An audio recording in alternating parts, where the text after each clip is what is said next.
യുഎസിൽ national science ബോർഡിലെ മുഴുവൻ അംഗങ്ങളെയും ഡൊണാൾഡ് ട്രംപ് പിരിച്ചുവിട്ടു.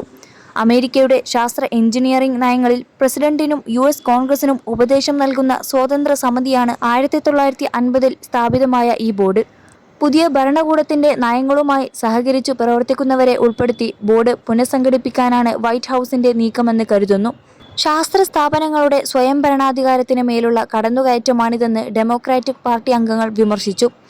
അമേരിക്കയിലെ പ്രശസ്ത ശാസ്ത്ര ഗവേഷണ ഏജൻസിയായ നാഷണൽ സയൻസ് ഫൗണ്ടേഷന്റെ മേൽനോട്ട ചുമതലയുള്ളതാണ് നാഷണൽ സയൻസ് ബോർഡ്. ഇതിലെ 20-ലധികം വരുന്ന ബോർഡ് അംഗങ്ങൾക്ക് ഇന്നലെയാണ് പിരിച്ചുവിട്ടെന്ന അറിയിപ്പ് ലഭിച്ചത്. മുന്നറിയിപ്പില്ലാതെയായിരുന്നു നടപടി. സാധാരണ ശാസ്ത്രജ്ഞരും അക്കാദമിക് വിദഗ്ധരും ഉൾപ്പെടുന്ന ബോർഡിലെ 25ഓളം അംഗങ്ങൾക്ക് 6 വർഷത്തെ കാലാവധി ജോലി ലഭിക്കാറുണ്ട്. ഏകദേശം $9 ബില്യൺ വാർഷിക ഫണ്ടിംഗ് തീരുമാനങ്ങളിൽ ബോർഡിന് നിർണായക പങ്കുണ്ട്. അതേസമയം ശാസ്ത്ര സംബന്ധമായ വിഷയങ്ങളിൽ രാഷ്ട്രീയം കലർത്താനുള്ള നീക്കമാണിതെന്ന് ശാസ്ത്രലോകം വിമർശിക്കുന്നു. ഗവേഷണങ്ങൾക്കടക്കം നൽകിവരുന്ന ഫണ്ട് വെട്ടിക്കുറയ്ക്കാനുള്ള നീക്കത്തിന്റെ ഭാഗമാണിതെന്ന് മുൻ ബോർഡ് അംഗങ്ങൾ ആരോപിച്ചു. അതോടൊപ്പം അമേരിക്കയിലെ തെരഞ്ഞെടുപ്പ് സംവിധാനം സുതാര്യമല്ലെന്നും അത് യുഎസിനെ ലോകത്തിനു മുന്നിൽ പരിഹാസപാത്രമാക്കുന്നുവെന്നും ആരോപിച്ച് അമേരിക്കൻ പ്രസിഡന്റ് ഡൊണാൾഡ് ട്രംപ്.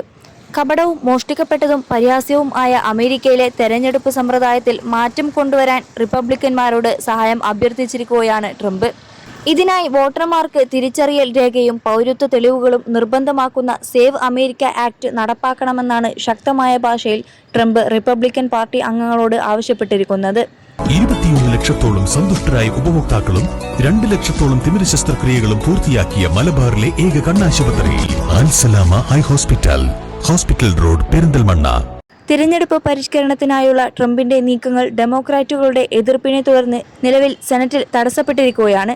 ഈ നിയമം പാസാക്കുന്നതിനായി ആവശ്യമെങ്കിൽ സെനറ്റിലെ ഫിലിബസ്റ്റർ രീതി നിർത്തലാക്കണമെന്നും അമേരിക്കൻ ജനാധിപത്യത്തിന്റെ നിലനിൽപ്പിന് ഈ മാറ്റങ്ങൾ അനിവാര്യമാണെന്നുമാണ് ട്രംപിന്റെ വാദം. കർശനമായ വോട്ടർ ഐഡന്റിഫിക്കേഷൻ നിയമങ്ങൾ, കൃത്യമായ പൗരത്വ തെളിവുകൾ, മെയിൽ ഇൻ ബാലറ്റുകൾക്ക് നിയന്ത്രണം എന്നിവ ആവശ്യപ്പെടുന്നതാണ് സേവ് അമേരിക്ക ആക്ട്.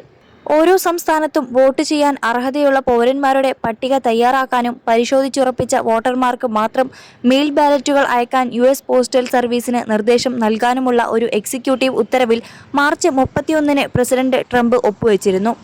ഓവൽ ഓഫീസിൽ വെച്ച് മാധ്യമപ്രവർത്തകരോട് സംസാരിക്കവേ ഈ ഉത്തരവ് നിയമപരമായി പഴുതുകളില്ലാത്തത് ആണെന്ന് താൻ വിശ്വസിക്കുന്നതായി ട്രംപ് പറഞ്ഞു. എന്നാൽ ഈ ഉത്തരവ് ഭരണഘടനാ വിരുദ്ധമാണെന്ന് തെരഞ്ഞെടുപ്പ് വിദഗ്ധർ പ്രസ്താവിച്ചു. വോട്ടവകാശ പ്രവർത്തനങ്ങളുടെ വക്താക്കളും ഡെമോക്രാറ്റിക് സംസ്ഥാന ഉദ്യോഗസ്ഥരും ഉത്തരവ് പ്രാബല്യത്തിൽ വരുന്നത് തടയാൻ കേസ് ഫയൽ ചെയ്യാൻ തീരുമാനിച്ചു.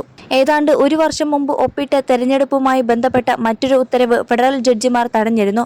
വോട്ടിംഗ് നയം നിശ്ചയിക്കാൻ പ്രസിഡന്റിന് ഭരണഘടനാപരമായ അധികാരമില്ലെന്നാണ് അവർ വ്യക്തമാക്കിയത്.